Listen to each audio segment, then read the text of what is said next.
Bienvenue sur ce nouveau numéro du résumé des faits marquants de l'actualité internationale de la semaine. Commençons par cette information. Des milliers de personnes ont été tuées dans le sud de la Turquie et en Syrie par un double tremblement de terre qui a frappé lundi matin la région à la frontière entre ces deux pays.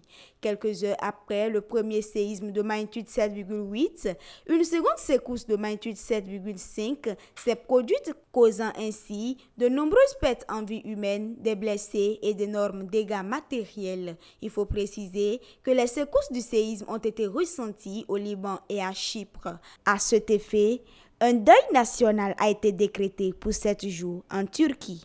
En visite au Mali, le ministre russe des Affaires étrangères Sergueï Lavrov a rencontré mardi le colonel Assimi Goïta, chef de la junte malienne. Une visite qui vise à impulser une nouvelle dynamique à la coopération grandissante entre Bamako et Moscou. Dans le cadre de cette visite, le ministre russe des Affaires étrangères a promis de continuer à soutenir militairement Bamako. Il a également proposé l'aide de la Russie aux pays du Sahel et du Golfe de Guinée qui lutte contre la pression grandissante de groupes djihadistes. Ainsi, après le Mali, le ministre russe des Affaires étrangères a été accueilli mercredi en Mauritanie, où il a offert le soutien de Moscou dans la lutte anti-djihadiste.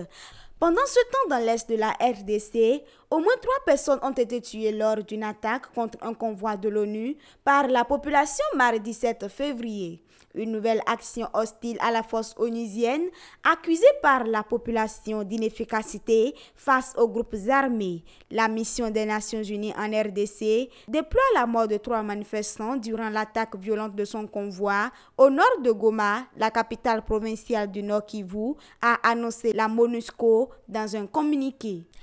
Le président ukrainien Volodymyr Zelensky a rencontré mercredi 8 février le premier ministre britannique Rishi Sunak lors de sa visite surprise au Royaume-Uni.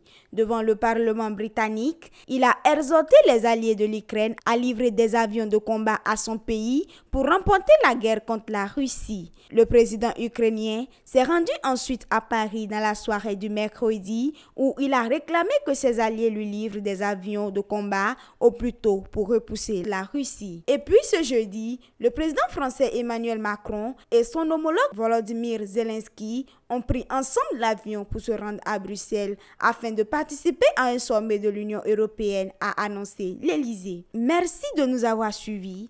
À bientôt pour un autre numéro du résumé des actualités internationales. Merci de vous abonner, d'activer la cloche de notification pour ne rien manquer sur L2A TV, mais aussi de partager.